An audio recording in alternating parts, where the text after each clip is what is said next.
ಎಲ್ಲ ಪೂಜ್ಯರಲ್ಲಿ ತಮ್ಮೆಲ್ಲರಲ್ಲಿ ಪ್ರಣಾಮಗಳು. ಒಂದು ದಿನ ಒಂದು ಥರದ ಸಂತೋಷ ಜನರಲ್ಲಿ ಹಬ್ಬುತ್ತಾ ಇತ್ತು. ಏನಿದೆಲ್ಲ? ಒಂದು ದಿವಸ ಒಬ್ಬ ಒಕ್ಕಲಿಗ ಮುಪ್ಪಿನ ಮುದುಕ ಅಲ್ಲಿಗೆ ಬಂದ. ಅದೇನು ಮೂರ್ತಿ ನಿಂತಿತ್ತೋ ಅದನ್ನು ನೋಡ್ದ, ಆದರೆ ನಮಸ್ಕಾರ ಮಾಡಲಿಲ್ಲ.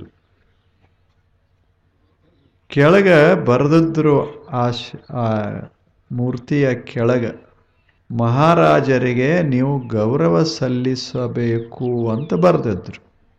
ಅದನ್ನು ಓದ್ದ, ಆದರೆ ನಮಸ್ಕಾರ ಮಾಡಲಿಲ್ಲ, ಸಲ್ಯೂಟ್ ಮಾಡಲಿಲ್ಲ, ಗೌರವ ಸಲ್ಲಿಸಲಿಲ್ಲ. ಮುಂದೆ ನಡೆದ. ಒಕ್ಕಲಿಗ 70-75 ವರ್ಷ ವಯಸ್ಸು, ಒರಟ ಶರೀರ, ಮಸ್ತ್ ಬುದ್ಧಿವಂತ ಇದ್ದ. ಒಕ್ಕಲಿಗರು ಭಾಳ ಬುದ್ಧಿವಂತರು ಇರ್ತಾರೆ. ಅವರು ಆ ಮನುಷ್ಯನ್ನ ಹಿಡಿದರು. ಯಾರು? ಸೇವಕರು ಹಿಡಿದು ತಂದು ಮಹಾರಾಜನ ಇದರೊಳಗೆ ದರ್ಬಾರದಾಗ ನಿಲ್ಲಿಸಿದರು. ಇವು ಒಬ್ಬನೇ ಇಲ್ಲಿ ತಕ ಈ ನೇಮ ಮುರಿದು ಸಿಕ್ಕ ಹಾಕ್ಕೊಂಡವ. ಉಳಿದವರೆಲ್ಲ ಆರಾಮ ನಮಸ್ಕಾರ ಮಾಡಿ ಹೋಗ್ತಿದ್ರು. ಜನ ಅಂದರು, ಎಷ್ಟು ಹುಚ್ಚದಾನ ಈ ಮುದುಕ, ಸುಮ್ಮನೆ ನಮಸ್ಕಾರ ಮಾಡಿ ಹೋಗಬಾರದೇನು? ಇವ ಸಿಕ್ಕ ಬಿದ್ದ, ಇವನಿಗಿನ್ನ ಗಲ್ಲಿನ ಶಿಕ್ಷೆ ನಿಶ್ಚಿತ ಆಗೋದು ಅಂದರು. ಆ ಬಳಿಕ ಆತ ಅಲ್ಲಿ ಬಂದು ನಿಂತಿದ್ದ. ಮಹಾರಾಜ ಅದಾನ, ಸುತ್ತೆಲ್ಲ ಕೂತಾರ ಎಲ್ಲರೂ. ಅವಾಗ ಕೇಳಿದರು, ಮಹಾರಾಜರು ಕೇಳಿದರು, ನೀನು ಗೌರವ ಸಲ್ಲಿಸಲಿಲ್ಲ ಯಾಕೆ ಅಂತ ಕೇಳಿದ್ರು. ಅಲ್ಲಿ ಬರೆದದ್ದು ನೀನು ಓದಿಲ್ಲೇನು ಅಂತ ಕೇಳಿದ್ರು. ಅವಾಗ ಮುದುಕ ಹೇಳ್ದ, ನಾನು ಮೊದಲ ಗೌರವ ಸಲ್ಲಿಸಬೇಕಂತ ಮಾಡಿದ್ದೆ, ಅಟ್ರಾಗ ನೀವು ಬರೆದದ್ದು ಕಾಣಿಸ್ತು ಅಂತ. ಅವಾಗ ಆಶ್ಚರ್ಯ ಆಯಿತು. ಬರೆದದ್ದು ಏನು ಬರೆದತ್ತು? ಮಹಾರಾಜರಿಗೆ ಗೌರವ ಸಲ್ಲಿಸಬೇಕು ಅಂತ ಬರೆದಾರ. ಆದರೆ ನಾನು ಗೌರವ ಮಹಾರಾಜರಿಗೆ ಸಲ್ಲಿಸಬೇಕೇ ವಿನಃ ಮೂರ್ತಿಗೆ ಅಲ್ಲಿ ಅಂದ.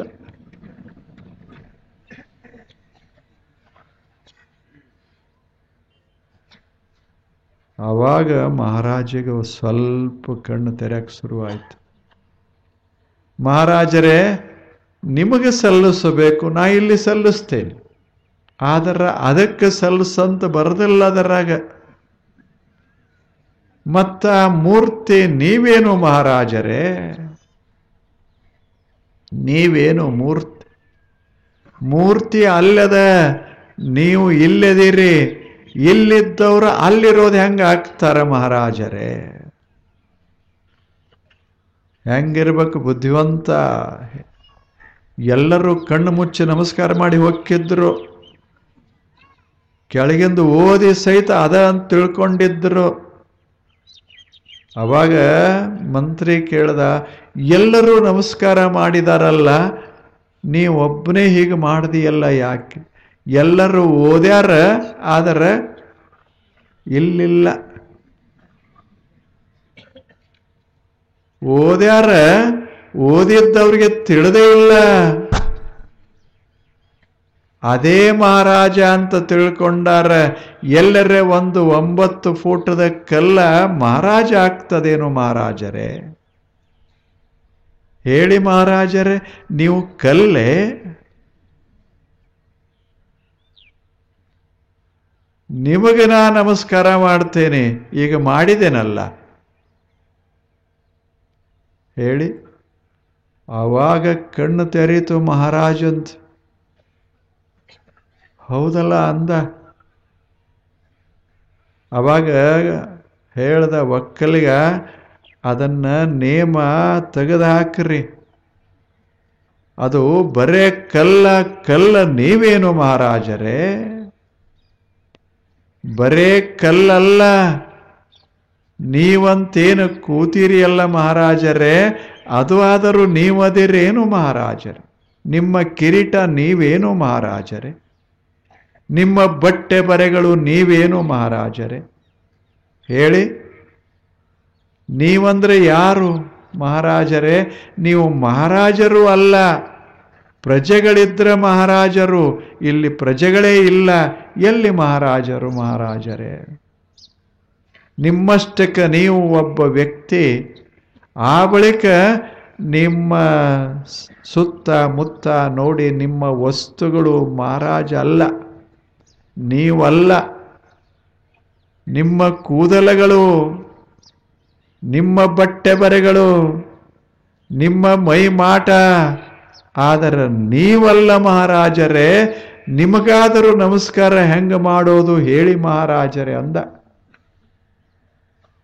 ಅರ್ಥ ಆಗ್ತದಲ್ಲ? ಕಲ್ಲಿಗೆ ನಮಸ್ಕಾರ ಮಾಡೋದು ಮಹಾರಾಜಗೆ ನಮಸ್ಕಾರ ಅಲ್ಲ, ನಿಮಗೆ ಮಾಡೋದು ಸಹಿತ ಮಹಾರಾಜರಿಗೆ ನಮಸ್ಕಾರ ಅಲ್ಲ. ಯಾಕೆ? ಮಹಾರಾಜ ಅಂದ್ರೆ ಯಾರು ಹೇಳಿ? ನೀವು ಮಹಾರಾಜ ಅಲ್ಲ. ಯಾರು ಮಹಾರಾಜರು? ಬರೇ ಭಾವದಲ್ಲಿ ಪ್ರಜೆಗಳು ಮಹಾರಾಜ ಅಂದಾಗ ಮಹಾರಾಜ್. ರಾಜ ಪ್ರಜೆಗಳು ಕೂಡಿದಾಗ ಒಂದು ಭಾವ ಬರ್ತದ, ಇವ ಮಹಾರಾಜ, ಇವರು ಪ್ರಜೆಗಳು ಅಂತ. ಪ್ರತ್ಯೇಕ ಆದ ಬಳಿಕ ಪ್ರಜಾನೂ ಇಲ್ಲ, ಮಹಾರಾಜನೂ ಇಲ್ಲ, ನೀವೆಲ್ಲ ಪ್ರತ್ಯೇಕ.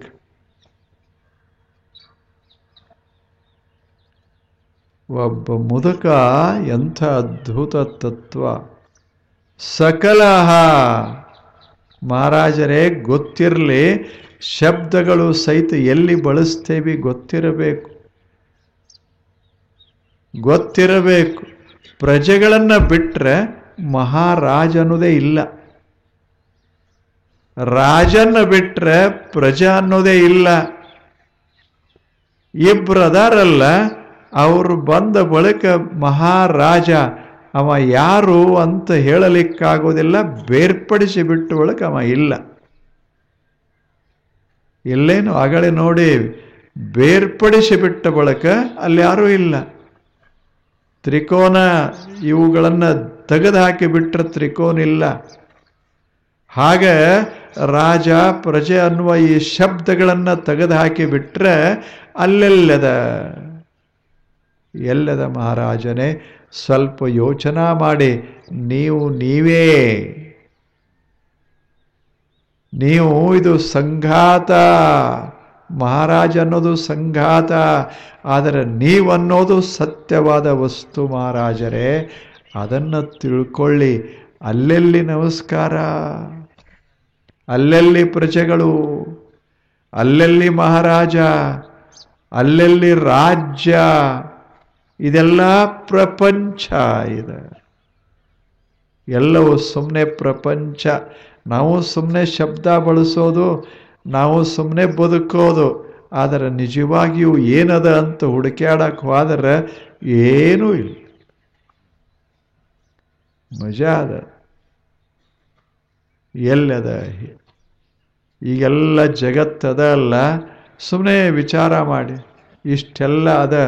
ಭಾರತ ಹುಡುಕ್ಯಾಡಕ್ಕೆ ಹೋಗ್ರಿ, ಇದ ಊರಂತ ತಿಳ್ಕೊಳ್ಳಿ. ಇಲ್ಲೇ ಗುಡಿಗೇರಿ. ಎಲ್ಲದ ಗುಡಿಗೇರಿ? ಎಲ್ಲದ? ಏನು ರಸ್ತಾ ಗುಡಿಗೇರಿ? ಒಂದೊಂದು ಮನೆ ಗುಡಿಗೇರಿಯ? ಏನಿಲ್ಲ, ಸುಮ್ಮನೆ ಒಂದು ಹೆಸರ. ಇಷ್ಟೆಲ್ಲದ ಕೂಡಿ ಒಂದು ಹೆಸರ. ಅದಕ್ಕೊಂದು ಪ್ರತ್ಯೇಕ ಅಸ್ತಿತ್ವ ಇರೋದಿಲ್ಲ. ಇದು ಬುದ್ಧ ಹೇಳಿದ್ದು ಬಹಳ ಸುಂದರವಾದ ತತ್ವ ಇದು. ಅದಕ್ಕೆ ಇರಬಾರ್ದಂತಲ್ಲ, ಶಬ್ದ ಬಳಸ್ತಾ ಇರಬೇಕು, ಆದರೆ ಇದು ಪಕ್ಕ ಇಲ್ಲ ಅಂತ ಗೊತ್ತಿರಬೇಕು ಅಷ್ಟೇ. ಮಹಾರಾಜನೇ, ನೀನು ಮಹಾರಾಜ ನಿಜ, ಆದರೆ ಗೊತ್ತಿರಲಿ, ಪಕ್ಕ ಅಲ್ಲ. ಸುಮ್ಮನೆ ಭಾವದಾಗ ಜನ ಅಂದರು ನಾವು ಪ್ರಜೆಗಳಂತ, ನೀವಂದರೆ ನಾ ರಾಜ ಭಾವದಾಗ, ಆದರೆ ವಾಸ್ತವಿಕವಾಗಿ ಅಲ್ಲಿ ಏನೂ ಇಲ್ಲ, ಅಲ್ಲಿಲ್ಲ. ಏನು ಉಳಿತದಲ್ಲ ಇದನ್ನೆಲ್ಲ ತೆಗೆದು ಹಾಕಿದ ಬಳಿಕ ಅದು ಅದ್ಭುತ, ಅದು ಸತ್ಯ ವಸ್ತು. ಎಲ್ಲವನ್ನ ತೆಗೆದು ಹಾಕೋತ ಹೋದ ಬಳಿಕ ಏನಾದರೂ ಉಳಿದ್ರೆ ಅದೇನು ಉಳಿದಿರ್ತದಲ್ಲ ಅದು ಸತ್ಯ. ಈಗ ನಾನು ಅಂತೇವಲ್ಲ, ಏನೇನು ಅಂತೇವ ಅದನ್ನೆಲ್ಲ ತಕ್ಕೋತ ಹೋದರೆ ಕೊನೆಗೆ ಏನೋ ಉಳಿತದೆ. ಅದು ನಾನು ಶಬ್ದ ಎಲ್ಲ ಬರೇ ನಾ ಉಳಿತದೆ. ಅದಕ್ಕೆ ಆತ್ಮವಸ್ತು ಅಂತ ಕರೀತಾರೆ. ಅದು ಆತ್ಮ, ಅದು ಏನೂ ಅಲ್ಲ. ಅದು ಸ್ತ್ರೀ ಪುರುಷ, ಸಣ್ಣವರು ದೊಡ್ಡವರು ಏನೂ ಅಲ್ಲ. ಅದನ್ನು ನೋಡಲಿಕ್ಕೆ ಬರೋದಿಲ್ಲ, ಅದನ್ನು ಅನುಭವಿಸಬೇಕಷ್ಟೆ. ಆತ್ಮವನ್ನು ತೋರಿಸ್ಲಿಕ್ಕೆ ಆಗ್ತದೆ. ಆತ್ಮ ಅಂದರೆ ಶುದ್ಧವಾದ ನಾನು ಅನ್ನೋದು. ದೇಹ ತೋರ್ಸಕ್ಕೆ ಬರ್ತದೆ, ಆತ್ಮವನ್ನು ತೋರ್ಸಕ್ಕೆ ಬರೋದಿಲ್ಲ. ಆತ್ಮಕ್ಕೆ ಅವಯವಗಳಿಲ್ಲ, ಸಕಲ ಅಲ್ಲ, ಅದು ಅಸಕಲ. ಅದು ಸಂಘಾತ ಅಲ್ಲ, ಅದು ಶುದ್ಧ ತತ್ವ. ಅದರ ಭಾವ ಬಂತು ಅಂದರೆ ಇದರ ಭಾವ ಕಡಿಮೆ ಆಗ್ತದಷ್ಟೇ. ಅವಾಗ ಮನುಷ್ಯ ಮುಕ್ತನಾಗಿ ಬಾಳ್ತಾ ಇರ್ತಾನೆ, ಜಗತ್ತಿನಲ್ಲಿ ಸಂತೋಷವಾಗಿ ಇರ್ತಾನೆ. ಮಹಾರಾಜರೇ, ನೀವು ಮಹಾರಾಜರಂಗ ಆಳ್ರಿ, ಆದರೆ ಗೊತ್ತಿರಲಿ ನೀವು ಏನೂ ಅಲ್ಲ, ನೀವು ಶುದ್ಧ ಸತ್ಯ ವಸ್ತು ಮಹಾರಾಜರೇ ಅಂದ. ಯಾರು? ಒಕ್ಕಲಿಗ. ಮಹಾರಾಜ ಸಿಂಹಾಸನದಿಂದ ಇಳಿದು ಆ ಮುದುಕನನ್ನ ಗೌರವಿಸಿದ. ನೋಡು, ನಾ ಕೂಡ್ಲಿಕ್ಕೆ ಯೋಗ್ಯ ಅಲ್ಲ ಈ ಸಿಂಹಾಸನ ಮೇಲೆ, ನೀನು ಕೂಡು ಅಂತ. ನಿನ್ನಲ್ಲಿ ಜ್ಞಾನ ಅದ, 70 ವರ್ಷದ ಮುದುಕ ನೀನು, ಎಂಥ ಅದ್ಭುತ ಜ್ಞಾನ. ನನ್ನ ಸುತ್ತಿದ್ದವ್ರು ಅದಾರಲ್ಲ, ಇವರೆಲ್ಲ ಭ್ರಮ ತಯಾರ ಮಾಡಿದರು. ನಾನು ಏನೋ ಅದ್ಭುತ ಅದೇನಿ ಅಂತ ತಯಾರ ಮಾಡಿದರು. ಅದಕ್ಕೆ ನಾನು ಮೂರ್ತಿ ಕೂಡ್ಸತ್ ಹೇಳಿದೆ. ಈಗ ಏನು ಅನ್ನಿಸ್ತದಂದ್ರೆ, ಮೂರ್ತಿ ಕೂತರು ಅಷ್ಟೇ, ಮೂರ್ತಿ ವಾದರು ಅಷ್ಟೆ. ಸಿಂಹಾಸನ ಇದ್ದರೂ ಅಷ್ಟೇ, ಸಿಂಹಾಸನವಾದರೂ ಅಷ್ಟೇ. ಏನಿರ್ತದೆ ಅದು ಸತ್ಯ ಇರ್ತದೆ, ಅದು ಸಂಘಾತ ಅಲ್ಲ, ಅದು ಅಸಂಘಾತ ಅಸಕಲ. ಅದೇ ನಿರಾಕಾರವಾದ ದಿವ್ಯ ವಸ್ತು. ಅದು ಅಂಥದು. ಅದರೊಳಗಿರುವ ನಾ ಅಷ್ಟು ತೆಗೆದು ಬಿಟ್ರೆ ಉಳಿಯೋದೇ ದೇವರು. ಅದು ದೇವರು. ಅದರ ಅರ್ಥ ಇದನ್ನ ಅಲ್ಲ ಅಂತಲ್ಲ, ಅದನ್ನು ತಿಳ್ಕೊಂಡಿರಬೇಕು. ಇದು ನಾನೇ. ಇದರಲ್ಲಿ ವ್ಯವಹರಿಸೋದಕ್ಕಿದ ನಾನು, ಇರೋದಕ್ಕೆ ನಾನು ಬೇರೆ. ಅದಕ್ಕೆ ವ್ಯವಹಾರದಲ್ಲಿ ಗೊತ್ತಿರಬೇಕು. ನಾವು ಸಿಂಹಾಸನ ಮೇಲೆ ಕೂಡಬೇಕು, ದರ್ಬಾರ ನಡೆಸಬೇಕು, ಎಲ್ಲ ನೀತಿ ನಿಯಮಗಳನ್ನು ಬಳಕೆಯಲ್ಲಿ ತರಬೇಕು, ಪ್ರಜಾವರ್ಗವನ್ನು ರಕ್ಷಿಸಬೇಕು, ಎಲ್ಲವನ್ನ ಮಾಡಬೇಕು ಮಹಾರಾಜರೇ. ಆದರೆ ನೀವು ಇವು ಯಾವುವು ಅಲ್ಲ ಅನ್ನೋದು ಒಳಗಿರಬೇಕು ಮಹಾರಾಜರೇ. ಶಾಂತವಾಗಿರಬೇಕು ಮಹಾರಾಜರೇ. ಎಂಥ ಅದ್ಭುತ ಮಾತುಗಳನ್ನು ಒಬ್ಬ ಒಕ್ಕಲು ಮನುಷ್ಯ ಭಾರತ ದೇಶದಾಗ ಎಂಥೆಂಥವ್ರಾಗಿ ಹೋಗ್ಯಾರ. ಒಬ್ಬ ಒಕ್ಕಲಿಗ ಎಂಥ ಜ್ಞಾನ ಅದ. ಮಹಾರಾಜನ ಇಳಿಸಿದ ಸಿಂಹಾಸನದಿಂದ. ಎಲ್ಲರೂ ತಿಳ್ಕೊಂಡಿದ್ದರು ಈ ಮುದುಕನ್ನ ಮುಗಿಸ್ತಾರಿನ್ನ ಅಂತ. ಇಲ್ಲೇನು, ಮುದುಕನ್ನ ಶಿಕ್ಷಾ ಕೊಡ್ತಾರ, ಇವ್ರ ಗಲ್ಲಿಗೆ ಏರಿಸ್ತಾರ ಅಂತ ತಿಳ್ಕೊಂಡಿದ್ದರು. ಅವ ಮುದುಕಿ ಅಂತವ ರಾಜನ್ನ ಇಳಿಸಿದ ಕೆಳಗಾದ. ರಾಜನ್ನ ಇಳಿಸಿದ. ಮತ್ತು ಅವನ ತತ್ವ ಎಷ್ಟು ಚಲೋ ಅದ. ನೀವು ಒಳಗೆ ಏನೂ ಅಲ್ಲ ಅಂತ ತಿಳ್ಕೊಳ್ಳಿ, ಹೊರಗೆ ಎಲ್ಲಾನು ಅಂತ ತಿಳ್ಕೊಳ್ಳಿ. ಹೊರಗೆದು ಈಗ ನಾನು ಕೂತೇನೆ, ಇದು ಕುರ್ಚಿ.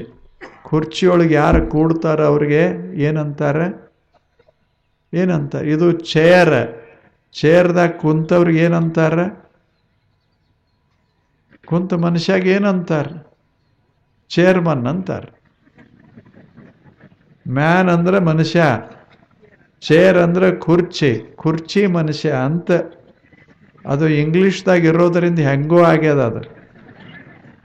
ಚೇರ್ಮನ್ ಅಂದ್ರೆ the man who sits in chair.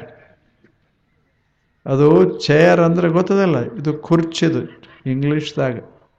Man ಅಂದ್ರೆ ಮನುಷ್ಯ, ಚೇರ್ ಮ್ಯಾನ್ ಅಂದ್ರೆ ಕುರ್ಚಾಗ ಕುಂತಾವ, ಚೇರ್ಮನ್. ಚಲೋ ಇಲ್ಲ? ಹಿಂಗೆ ಅರ್ಥ ಮಾಡಿದರೆ ಚೇರ್ಮನ್ ಎಲ್ಲಿ? ಎಲ್ಲರೂ ಚೇರ್ಮನ್ರಿ. ಕುರ್ಚಾಗ ಕುಂತವ್ರೆಲ್ಲ ಚೇರ್ಮನ್ರಿ. ಆದರೂ ವ್ಯವಹಾರಕ್ಕಾಗಿ ಚೇರ್ಮನ್ರ ಕುರ್ಚಿ ಒಂದು ಬೇರೆ, ಸದಸ್ಯರ ಕುರ್ಚಿ ಒಂದು ಬೇರೆ ಅತ್ತ ಮಾಡಿಕೊಂಡೇವಿ. ಅಕಸ್ಮಾತ್ ಅವ ಪ್ಯೂನ್ ಇದ್ದವ ಅದನ್ನು ತಂದು ಇಲ್ಲಿಟ್ಟು ಇದನ್ನು ಓದ ಅಲ್ಲಿಟ್ಟಿದ್ದ ಅಂದ್ರೆ ಇದೆಲ್ಲ ಗೊತ್ತಿರಬೇಕು. ಇದೊಂಥರ ಲೀಲಾ ಆಟ ಇದೆ. ಅದೇ ಭದ್ರ, ಅದು ಶಾಶ್ವತ, ಖಾಯಂ, ಅದು ಸತ್ಯ ಅಂತ ತಿಳ್ಕೋಬಾರದು. ಸುಮ್ಮನೆ ತಿಳ್ಕೋಬಾರದು. ಒಳಗೆ ತಿಳಿದಿರ್ಬೇಕು, ಹೊರಗೆ ಬಳಸಿರ್ಬೇಕು. ಸುಮ್ಮನೆ ಚಂದಾಗಿ ಪ್ರಪಂಚ ಮಾಡ್ಕೋತಿರೋದು, ಒಳಗೆ ತಿಳ್ಕೊಂಡಿರಬೇಕು. ನಾನು ಅಲ್ಲ, ನಾನು ಸ್ವಚ್ಛಂದ ಸ್ವತಂತ್ರ, ನಾನು ಸತ್ಯ ಆತ್ಮವಸ್ತು, ನಾನು ದೇವನ ರೂಪ. ಇದು ಒಳಗೆ. ಹೊರಗೆ ಯಾರು ಏನಂತಾರಂತಾರೆ? ಚೇರ್ಮನ್ ಅಂತಾರೆ, ಸೆಕ್ರೆಟರಿ ಅಂತಾರೆ, ಮತ್ತೇನಾರು ಟ್ರೇಸರರ್ ಅಂತಾರೆ. ಟ್ರೇಸರಿ ಉಳ್ಳವ ಟ್ರೇಸರರ್. ತಿಜೋರಿ ಇತ್ತು ಅಂದ್ರೆ ನಾವು ತಿಜೋರಿ ಮನುಷ್ಯ, ಅವಾಗ ಟ್ರೇಸರರ್ ಅಂತಾರೆ. ಸೆಕ್ರೆಟರಿ ಅಂದ್ರೆ ಫೈಲ್ ಇತ್ತು ಅಂದ್ರೆ ಅವಾಗ ಸೆಕ್ರೆಟರಿ ಅಂತಾರೆ. ಇವೆಲ್ಲ ಮಜಾ ಅದಾವ. ಇವತ್ತರನ್ನೆಲ್ಲ ತೆಗೆದು ಹಾಕಿ ಬಿಟ್ರೆ ಏನವ ಹೇಳಿ? ಏನು? ಕುರ್ಚಾಗ ಕುಂತಾನ, ಚೇರ್ಮನ್ ಆದ, ಇಳಿದ ಒಳಕ ಏನು? ಮನುಷ್ಯ ಅಷ್ಟೆ. ಮನುಷ್ಯ ಮನಿಗೆ ಹೋದ, ಮನಿ ಮಾಲೀಕ. ಮನಿ ಹೊರಗೆ ಬಂದ್ರೆ ಇಲ್ಲ, ಮಜಾ ಇಲ್ಲ. ನಾಟಕದಾಗ ಹೆಂಗಿರ್ತದೆ? ನಾಟಕದ ಮುಂದೆ ಬಂದ ಅವ ರಾಮ, ಒಂದು ವೇಳೆ ಅದು ಪಡದೆ ಹಿಂದೆ ಹೋದ, ರಾಮ ಆದ. ಎಷ್ಟು ಮಜಾ ಇಲ್ಲ. ಹಿಂದೆ ಸಹಿತ ರಾಮ ಅಂತ ತಿಳ್ಕೊತಾನೇನು? ಅಲ್ಲಿ ಹೋಗಿ ಸೀತಾ ನೀನು ನನ್ನ ಹೆಂಡತಿ ಅಂತ ಹೇಳ್ದ ಅಂದ್ರೆ ಜೈಲಿಗೆ ಹೋಗ್ಬೇಕಾಗತ್ತೆ. ಹಿಂದಲ್ಲದು, ಮುಂದೆ ಹೇಳಬೇಕಷ್ಟೇ. ಸೀತಾ, ರಾಮ, ಸೀತಾ ಅಲ್ಲಿ ಕೂಡೋದು ಇಬ್ರು ಮುಂದಷ್ಟೇ. ಮತ್ತು ಹಿಂದೆ ಕೂಡ್ಕೋತು ಆದರೆ ಹೋಗಿ ಬಿಡ್ತಾರ ಅಷ್ಟೇ. ಆಗ ಈ ಜಗತ್ನ್ಯಾಗ ಸುಮ್ಮನೆ ಕೂಡೋದದ, ಹೇಳೋದದ, ತಲೆಯಾಗ ಹಾಕ್ಕೋಬಾರ್ದು. ಹೊರಗಿರಬೇಕು ಪ್ರಪಂಚ, ಒಳಗೆ ನಿಷ್ಪ್ರಪಂಚನಾಗಿರಬೇಕು. ಒಳಗೆ ಅಸಕಲ, ಹೊರಗೆ ಸಕಲ. ಹೊರಗೆಲ್ಲ ಇರಬೇಕು, ಎಲ್ಲ ಮನೆ ಹೊಲ ಅದು ಇದು ಎಲ್ಲ ಇರಬೇಕು. ಆದರೆ ಒಳಗೆ ಖಾಲಿ ಇರಬೇಕು. ಇದಕ್ಕೆ ಅಧ್ಯಾತ್ಮ ಅಂತ ಕರೀತಾರೆ. ಹಿಂಗಿದ್ದ ಅಂದ್ರೆ ಮನುಷ್ಯ ಆನಂದವಾಗಿ ಇರ್ತಾನ. ಚಲೋ ಇಲ್ಲ ಇದು? ಇದಕ್ಕೆ ಸಂಘಾತ ಶಾಸ್ತ್ರ ಅಂತಾರೆ. ಬಹಳ ಚಲೋ ಇದು. ಸುಮ್ಮನೆ ಅನ್ಕೋತ ಹೋಗೋದು, ಮಾಡ್ಕೋತ ಹೋಗೋದು. ನಾವೊಬ್ಬ ವ್ಯಾಪಾರಿ ಅನ್ನೋದು, ಆ ಬಳಿಕ ಒಳಗೆ ತಿಳ್ಕೊಳ್ಳೋದು ನನ್ನಷ್ಟಕ್ಕೆ ನಾನು ವ್ಯಾಪಾರಿ ಅಲ್ಲ. ಗಿರಾಕಿ ಬಂದ ವ್ಯಾಪಾರಿ, ಗಿರಾಕಿಲ್ಲ ಇಲ್ಲ. ವ್ಯಾಪಾರ ಮಾಡ್ತಿದ್ರೆ ವ್ಯಾಪಾರಿ, ವ್ಯಾಪಾರ ಇಲ್ಲ ಇಲ್ಲ. ನಾ ಇರುವುದಲ್ಲೇ ನಾನು ಇದ್ದೇ ಇರ್ತೇನೆ. ಹಾಗೆ ಬದುಕೋದದ ಜಗತ್ತಿನಾಗ ಅದು ಸುಂದರವಾದಂಥ ಜೀವನ. ಇದು ಛಲ ಇಲ್ಲ. ಸುಮ್ಮನೆ ಈಗ ನೀವು ಮನೆ ಕಡೆ ಹೋಗಾಗ ಅದನ್ನು ವಿಚಾರ ಮಾಡ್ಕೋತ ಹೋಗೋದು. ಏನು ನಾನು ಏನೂ ಅಲ್ಲ, ಯಾರೇ ಬಂದರೆ ನಾನು ಎಲ್ಲವೂ ಹೌದು. ನಿಮ್ಮಷ್ಟಕ್ಕೆ ನೀವು ಕೂತಾಗ ನೀ ಹೆಂಡತಿ ಅಲ್ಲ, ನೀವು ಮಕ್ಕಳಲ್ಲ ಅಂತ ಒಳಗೆ ಅನ್ನೋದು. ಅವ್ರು ಬಂದ ಕೂಡಲೇ ನೀವು ಮಕ್ಕಳು, ನೀವು ಹಂಗ ಅನ್ನೋದು. ಇವ ಪತಿ ಯಾವಾಗ ಅವನ ಮುಂದೆ ಅನ್ನೋದು, ಒಳಗೆ ನಾ ಯಾರೂ ಅಲ್ಲ, ನಾನೇ, ನಾ ಏನು ಪತಿನೂ ಅಲ್ಲ, ಸತಿನೂ ಅಲ್ಲ, ಏನೂ ಅಲ್ಲ. ಒಳಗೆ ಏನೂ ಇಲ್ಲ, ಹೊರಗೆ ಎಲ್ಲ ಅದ. ಇದು ಪ್ರಪಂಚ. ಮತ್ತೆ ನಾಳೆ ಬನ್ನಿ. ನಮಸ್ಕಾರ.